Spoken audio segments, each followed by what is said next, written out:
बर्बाद गुलिस्तां करने को बस एक ही उल्लू काफी था। बर्बाद गुलिस्तां करने को बस एक ही उल्लू काफी था। हर शाख पे उल्लू बैठा है, अंजाम गुलिस्तां क्या होगा। सलाम, नमस्ते, सत श्री अकाल। मैं हूं आपके साथ हर्षिता मिश्रा और आप देख रहे हैं टाइम्स मेल। हमारे देश में धर्म सबसे ज्यादा मुनाफे का धंधा है, जिसमें खर्चा कुछ भी नहीं लेकिन मुनाफा ही मुनाफा मिलता है। राजस्थान में कहावत है, हींग लगाना फटकरी और रंग चोखा ही चोखा। यानी मेहनत तो कुछ भी नहीं की लेकिन कमाई ऐसी कि आपको इनकम टैक्स भरने की कोई जरूरत नहीं। धर्म के नाम पर मुसलमान भी पैसा लुटाता है और हिंदू भी। हमारा संविधान वैज्ञानिक चेतना की बात करता है, लेकिन आज भी बिल्ली के रास्ता काट देने पर न जाने कितने ही लोग अपना रास्ता बदल देते हैं। और अगर छींक आ गई तो पक्का कोई ना कोई आपदा जरूर आने वाली है। पता नहीं नज़ला और जुकाम वाले मरीज इस दुनिया में कैसे जीते होंगे, लेकिन धर्म के संधे में लाखों करोड़ों की मलाई खाकर डकार मारने वाले आपने बहुत देखे होंगे, जिनमें आसाराम और गुरमीत राम रहीम भी हैं, जो बस एक बड़े से तालाब की छोटी मछली है। कोई सिंगल श्री है तो कोई डबल श्री है, जगत गुरु तो कोई जग्गा, कोई परमहंस है तो कोई स्वघोषित भगवान का अवतार। लेकिन अगर इसमें धर्म को छीन लिया जाए तो सब के सब भूखे मरने के कगार पर पहुंच जाएंगे। यानी धर्महीन का रोजगार है और धर्महीन की जान है। अब जैसे जैसे शिक्षा का स्तर बढ़ता जा रहा है, वैसे वैसे अंधविश्वास खत्म हो रहा है, लेकिन वैज्ञानिक चेतना से अभी भी हमारा समाज कोसों दूर है। मतलब नौकरी चाहिए तो भी धर्म के जरिए ही मिलनी चाहिए। इसके लिए मंदिर में चढ़ावा, दरगाह की चादर और माता की चुनरी का खर्चा जोड़ लिया जाए तो कम से कम 1000 रुपए कुछ भी नहीं। इतना तो एक गरीब आदमी कम से कम 5 दिन में कमाएगा, लेकिन घूम फिरकर धर्म के जरिए ही उसे कामयाबी हासिल करनी है। अभी हाल ही में एक कथावाचक कह रहे थे कि आपको लग रहा है कि बच्चे ने पढ़ाई नहीं की और पास नहीं होगा तो बेलपत्र के बीज वाली पत्ती पर शहद लगा लीजिए। इसके बाद बच्चे के हाथ से इस पत्ती को शिवलिंग पर चिपका दीजिए। भले ही बच्चे ने साल भर पढ़ाई नहीं की हो, लेकिन जिस सब्जेक्ट के एग्जाम के दिन वो ये काम करेगा तो उस विषय में पास होने से उसे कोई रोक नहीं सकता। हालांकि लोगों ने कथावाचक के दावे को अंधविश्वास से ज्यादा कुछ नहीं समझा और ये कोरा अंधविश्वास से ज्यादा कुछ भी नहीं है, लेकिन कथावाचक के अपने बेटे ने बाप की बात को ज्यादा कुछ ही सीरियस ले लिया। कथावाचक के बेटे ने सोचा कि जब बेलपत्री और शहद से ही परीक्षा में कामयाबी मिल जाएगी तो फिर पढ़ाई करने से क्या फायदा। अब सुनने में आ रहा है कि खुद कथावाचक का बेटा ही परीक्षा में फेल हो गया, यानी कथावाचक का टोटका पूरी तरीके से नाकाम हो गया और इसका शिकार खुद उन्हीं का अपना बेटा बन गया। आखिर क्यों धर्म बन गया बहुत बड़े मुनाफे का धंधा? आखिर क्यों धर्म की आड़ में फैलाया जा रहा है अंधविश्वास? आखिर क्यों काम न आया बेलपत्री और शहद? आखिर क्यों खुद ही फेल हो गया पंडित जी का लल्ला? बताएंगे आपको और भी बहुत कुछ। लेकिन आप अगर हमारे चैनल पर नए हैं और पहली बार हमारी वीडियो को देख रहे हैं तो आप हमारे चैनल टाइम्स मेल को सब्सक्राइब कर लें, वीडियो को भी लाइक कर दें और बेल आइकन का नोटिफिकेशन बटन भी प्रेस कर दें, ताकि बिना देरी हमारी हर खबर आपको मिलती रहे। लौटते हैं अब खबर की तरफ। मध्य प्रदेश के मामा शिवराज के राज्य में महिमा सबसे अपरंपार है। मामा जी के सूबे में कुछ भी हो सकता है। जब मामा जी के सूबे में सालों पहले मर चुके लोगों को कोरोना का टीका लग सकता है तो कोरोना भगाने के लिए गोबर का इस्तेमाल हो सकता है।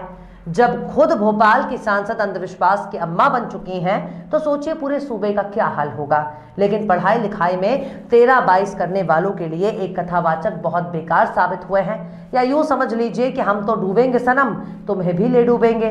दरअसल पढ़ाई न करने वाले बच्चों को पास कराने का दावा करने वाले कथावाचक पंडित प्रदीप मिश्रा का बेटा 8वीं में फेल हो गया है। तो वहीं ये पंडित जी, जिन्होंने कुछ दिन पहले दावा किया था कि अगर किसी बच्चे ने पढ़ाई नहीं की है तो शिवलिंग पर बेलपत्र चिपकाने से पास हो जाएगा। अब सीहोर जिला कांग्रेस के प्रवक्ता पंकज शर्मा ने दावा किया है कि लोगों को परीक्षा में ज्ञान देने वाले कथावाचक पंडित प्रदीप मिश्रा का बेटा खुद कक्षा 8वीं की परीक्षा में फेल हो गया है। पंकज शर्मा ने कहा कि पंडित प्रदीप मिश्रा बच्चों के भविष्य के साथ खिलवाड़ कर रहे हैं। उन्होंने कहा कि अगर प्रदीप मिश्रा सच बोल रहे हैं तो सारे स्कूल और अस्पताल को बंद कर देना चाहिए। उन्होंने तंज कसते हुए कहा कि सुनने में आ रहा है कि उनके खुद का बेटा भी फेल हो गया है, तो क्या उसने आधा अनुष्ठान किया था? क्या बेलपत्री पर शहद अच्छे से नहीं लगाया था? उफ, इतनी तो मुन्नी बदनाम भी बदनाम नहीं हुई होगी जितना पंडित जी को बेलपत्री ने बदनाम कर दिया है। कुछ दिन पहले ही सोशल मीडिया में परीक्षा से जुड़ा अंधविश्वास का वीडियो वायरल हुआ था। वीडियो में कथावाचक पंडित प्रदीप मिश्रा सीहोर वाले बिना पढ़े परीक्षा पास करने की गारंटी लेते हुए नजर आ रहे थे। पंडित जी कह रहे थे कि आपको लग रहा है कि बच्चे ने पढ़ाई नहीं की है और पास नहीं होगा तो बेलपत्र के बीच वाली पत्ती पर शहद लगा दीजिए। इसके बाद इस पत्ती को शिवलिंग पर चिपकवा दीजिए। इसके बाद प्रदीप मिश्रा कहते हैं कि बच्चे ने भले ही साल भर पढ़ाई नहीं की हो, लेकिन जिस सब्जेक्ट के एग्जाम के दिन में वो ये काम करेगा उस विषय में पास होने से उसे कोई नहीं रोक सकता। लेकिन अब उनके बच्चे के फेल होने की खबर भी सोशल मीडिया में खूब वायरल हो रही है। सीहोर वाले पंडित जी की लीला यहीं तक नहीं रुकती है। इन्होंने अपने चाहने वालों से फिल्म द कश्मीर फाइल्स देखने की अपील की थी। तब प्रदीप मिश्रा से मीडिया ने सवाल पूछते हुए कहा कि क्या आप भाजपा से चुनाव लड़ेंगे। इस पर प्रदीप मिश्रा ने कहा था कि वो किसी भी पार्टी से चुनाव नहीं लड़ेंगे, लेकिन धर्म का प्रचार करते रहेंगे। तो इसी तरह से नर्मदापुरम में शिव पुराण कथा के दौरान पंडित जी ने कहा था कि अब देश का संविधान बदलकर भारत को हिंदू राष्ट्र घोषित कर देना चाहिए। उन्होंने गीत के माध्यम से कहा था कि सोने की चिड़िया को अब सोने का शेर बनाना है, संविधान को बदलो, हमको हिंदू राष्ट्र बनाना है। हालांकि मध्य प्रदेश में अंधविश्वास का जमकर खेल हो रहा है। हर मामले में मामा शिवराज का सूबा अंधविश्वास में झंडे गाड़ रहा है।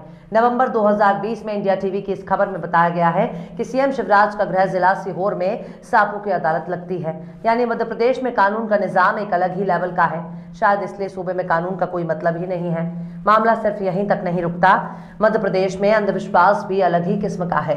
अप्रैल 2021 में लाइव हिंदुस्तान.com ने बुरहानपुर की इस रिपोर्ट में बताया गया है कि बीमार आदिवासी युवक का गर्म सलाखों से दाग कर हुआ इलाज।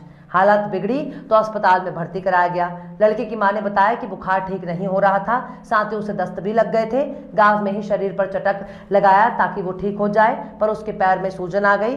जब दागने के बाद हालत खराब हो गई तो उसे अस्पताल ले जाना पड़ा। यानी उसे बिना कोई दवाई दिए ही आग से दाग कर इलाज कर दिया जाएगा। पता नहीं मामा जी के राज में इलाज के कौन कौन से तरीके आजमाए जा रहे हैं। ठीक ऐसे ही खंडवा जिले में दाग कर इलाज किया जा रहा था, लेकिन मरीज की मौत हो गई। दैनिक जागरण ने जुलाई 2021 में लिखा है कि पेट दर्द हुआ तो महिला को 15 दिन तक दागते रहे, इलाज न मिलने से मौत होगी। यानी अगर उस मरीज को अंधविश्वास के बजाय डॉक्टर के पास ले जाया गया होता तो शायद मरीज की जान बच जाती। इसी तरह अमर उजाला ने जुलाई 2021 में विदिशा की खबर में बताया कि गांव में बारिश नहीं हुई तो सरपंच को गधे पर बैठाकर घुमाया गया। यानी सूखा अकाल मौसम के खराब होने पर गधा बहुत ही काम का जानवर है, लेकिन गधा भी ढेचू ढेचू करके समझ रहा है कि उसके अलावा भी बहुत से लोग गधे हैं। तो इसी तरह से आज तक ने मई 2021 में बताया कि कोरोना भगाने के लिए पूरा गांव ही खाली हो गया। और तो और कोविड टेस्ट कराने से भी इनकार कर दिया गया। यानी कोरोना भगाने के लिए एक नायाब तरीका इजाद कर लिया गया, लेकिन अफसोस कोरोना फिर नहीं भागा। वहीं दूसरी तरफ टीवी 9 भारतवर्ष ने बताया कि मध्य प्रदेश के ही अलीराजपुर में पिता ने भूत प्रेत के शक में अपने ही बेटे को काट दिया और उसे जमीन में गाड़ दिया। इसी तरह से टीवी 9 भारतवर्ष ने टीकमगढ़ की एक खबर में बताता है कि जिन्न भगाने को जलाने के लिए एक युवक पर पेट्रोल डालकर जला दिया, जिससे उसकी मौत हो गई। मतलब जिन्न जलाना था तो इंसान को ही जला दिया। ना रहेगा बांस ना बजेगी बांसुरी। तो इस तरह से मध्य प्रदेश में अंधविश्वास का बोलबाला है। मामा जी मस्त हैं, अंध भक्त भी मजे से फल फूल रहे हैं। अगर कोई तकलीफ होगी बेलपत्री किस दिन आएगी। दरअसल पूरा ही देश राम भरोसे चल रहा है, क्योंकि जब देश चलाने वाले बेलपत्री के भरोसे बैठे हुए हैं तो देश का क्या हाल होगा।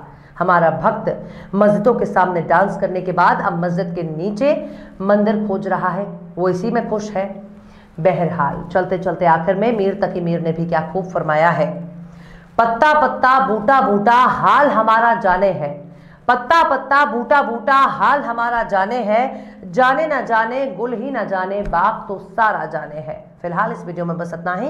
ये वीडियो आपको कैसा लगा कमेंट बॉक्स में आप जरूर बताइएगा। वीडियो पसंद आए तो लाइक करें। हमारे वीडियो लिंक को फेसबुक, ट्विटर, व्हाट्सएप पर अपने रिश्तेदार यार दोस्तों को भी शेयर करें। और बेबाक, निष्पक्ष, स्वतंत्र पत्रकारिता को सपोर्ट करने के लिए आप हमारे यूट्यूब चैनल टाइम्स मेल को जरूर सब्सक्राइब करें। और हाँ, बेल आइकन की घंटी वाली बटन भी आप जरूर दबा दें ताकि आपको हमारे आने वाले नए वीडियो की नोटिफिकेशन फौरन ही मिल जाए। फिर मिलते हैं किसी और वीडियो में एक नई खबर के साथ। हर्षिता मिश्रा को दीजिए इजाजत। जय हिंद। तो देख लिया आपने हमारे इस वीडियो को। हमें उम्मीद है कि आपने हमारे वीडियो को लाइक किया होगा और दूसरों को भी शेयर किया होगा। अगर अभी तक आपने हमारे चैनल टाइम्स मेल को सब्सक्राइब नहीं किया है तो जल्दी से सब्सक्राइब कर दें और बेल आइकन भी प्रेस कर दें।